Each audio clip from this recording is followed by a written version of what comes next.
Hello, everyone. This is Adam Meister, the Bitcoin Meister, the Disrupt Meister. Welcome to the road to $1 trillion Bitcoin market cap. Today is February the 25th, 2020. Strong hand. Don't FOMO on altcoins.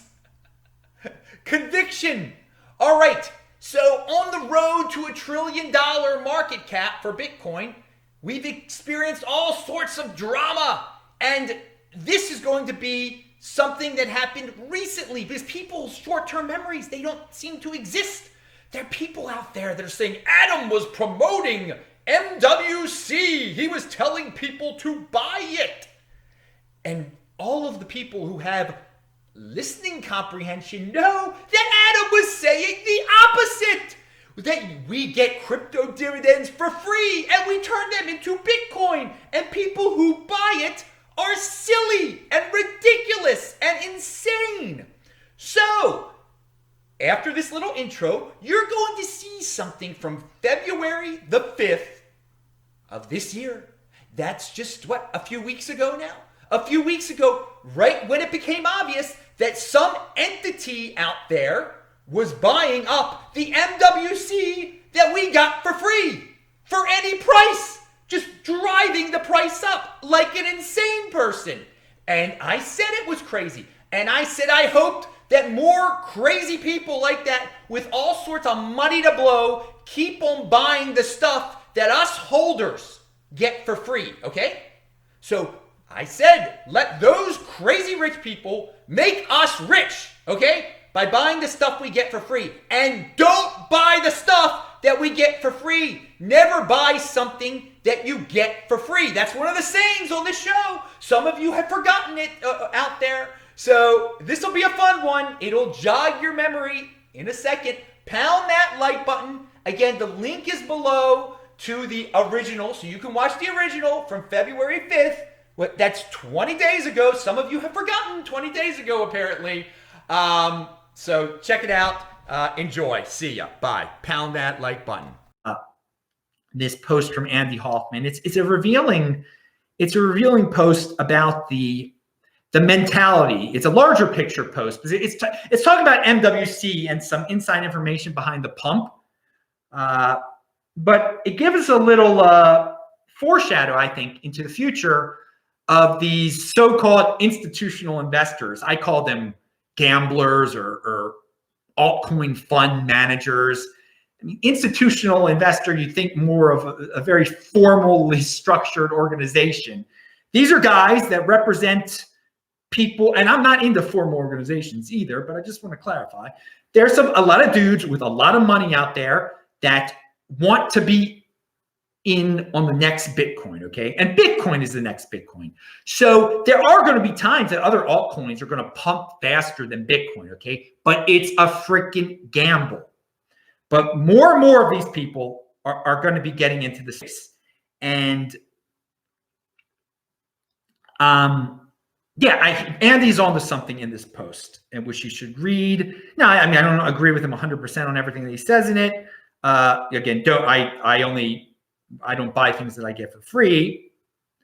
And something I said yesterday is that there's just some I call it the pre-IPO mentality, that people feel special when they can get in to something that is the equivalent of a pre-IPO, what they think is a pre-IPO. Because for so many years, so many people couldn't get in and, get Facebook shares before it went IPO. Just, the very elite people could get if you worked there, whatever, if you had connections. So people think they hear about some fabulous altcoin that's about to come out, and they're going to be able to get their hands on it before anyone can get their hands on it. And then once the IPO happens, once it goes live, they better buy even more of it because, they're in on this secret. They're in on this secret. And I don't think that's a good mentality to bring to cryptocurrency. First of all, because anyone can paint their altcoin in that way. I'm giving you inside information, and most altcoins are trash. So you're not really getting any good inside information. Now, so with this corporate mentality of this pre-IPO mentality that's coming here, I wouldn't be shocked that some people some of the newbies with a lot of money to blow. You can call it dumb money. I know that's not very polite. Some of them might start buying, might have that corporate takeover mentality. I brought this up before, and might start buying supposedly dead altcoins, ones that used to be worth a lot and now are worth pennies. Wouldn't be surprised if these same type of people, institutional investors, whatever you want to call them, start doing that too. But let's review what Andy says here. And he's specifically talking about MWC here.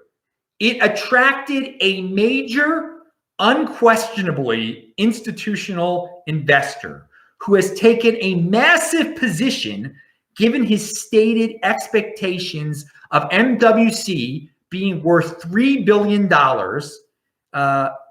in 2 to 4 years. All right.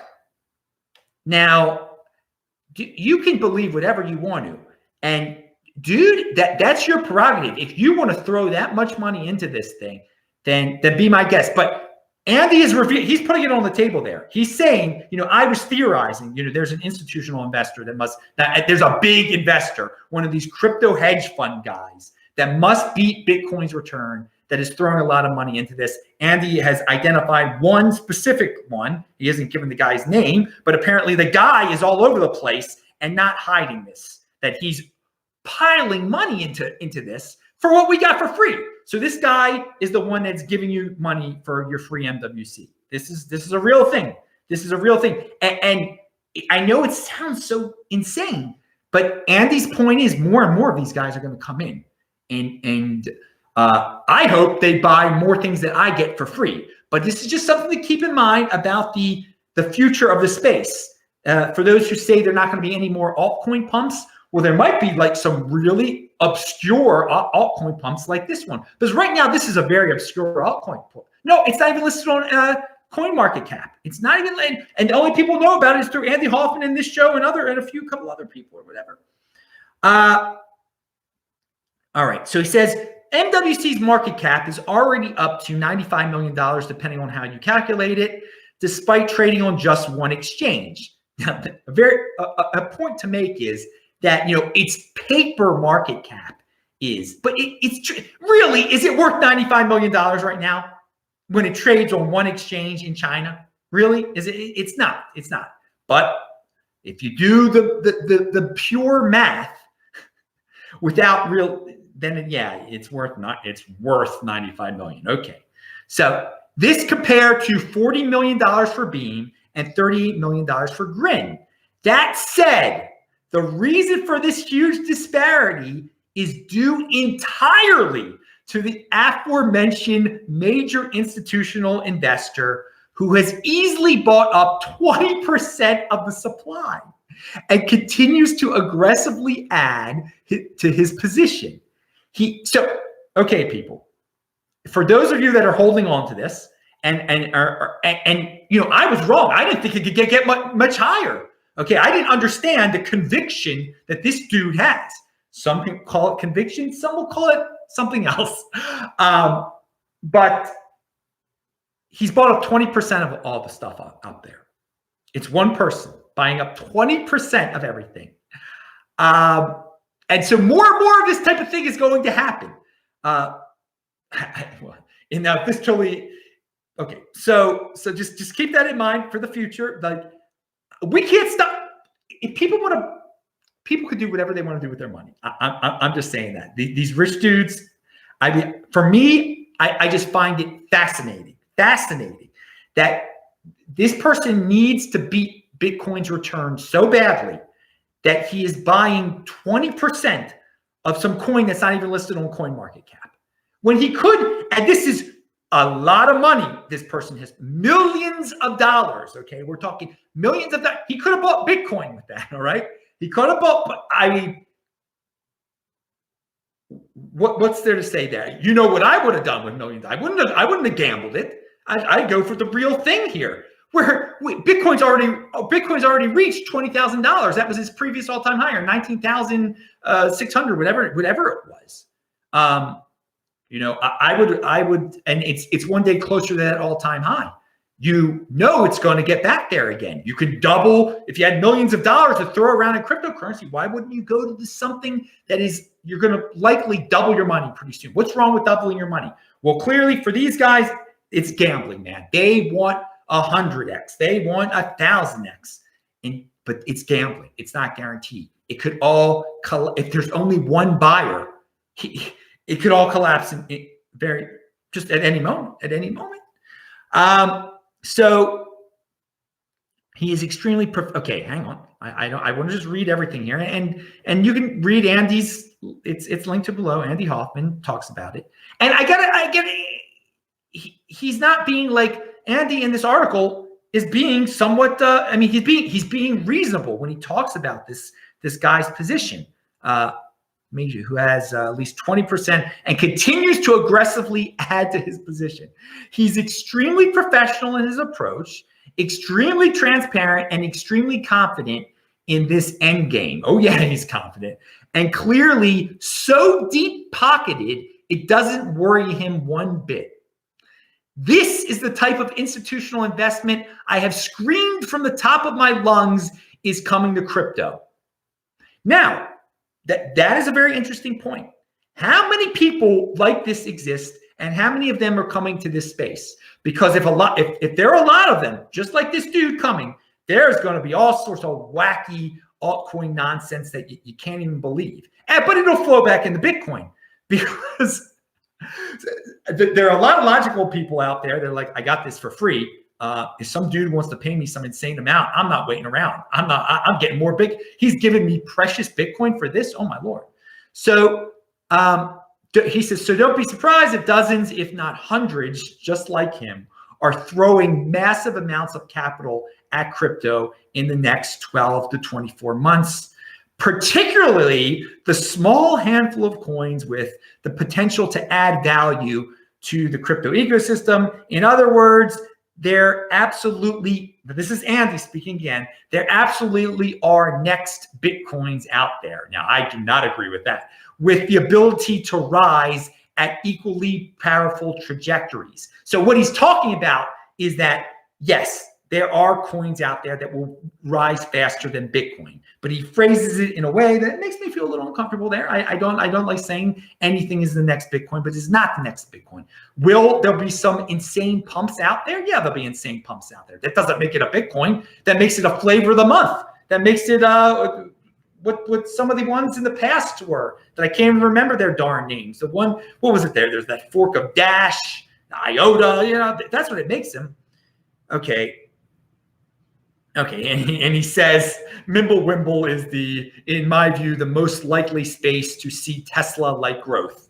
Very nice that he uses the term Tesla, which is a very popular term to use like the last 2 days. And we're going to talk about Tesla in a second. Again, this is all gambling, but this is where the big boys play. So let them try. Let them try to have their next Bitcoin, their next Tesla, their next IOTA, whatever they want to do.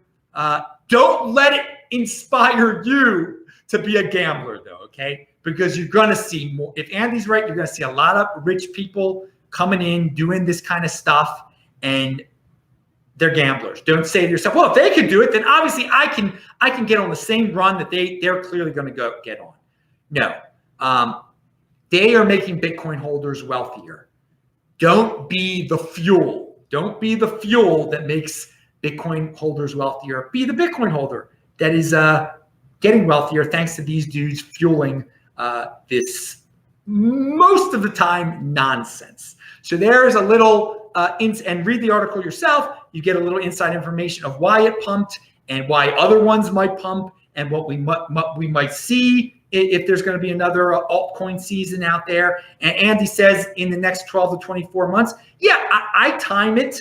I would time it exactly as 46 months or 210,000 blocks after the last altcoin season. Because I time everything around Bitcoin, okay? And the altcoin season did have something to do with Bitcoin last time, okay? People got bored with Bitcoin, whatever. More people came into the space because Bitcoin was pumping. You know the whole darn story. So, yeah, we're talking the last huge altcoin season. That was what? spring of 2017 until the end of 2017. So the equivalent of that would be the winter of 2021.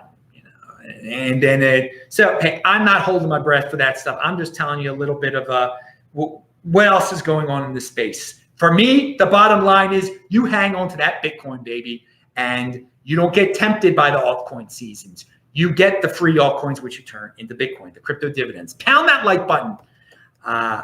And all you rich dudes out there with your and not so rich dudes out there, dudes being funded, your crypto funds being funded by naive people. Well, yeah, keep doing what you're doing. I advise you to buy the crypto dividends so you make me richer.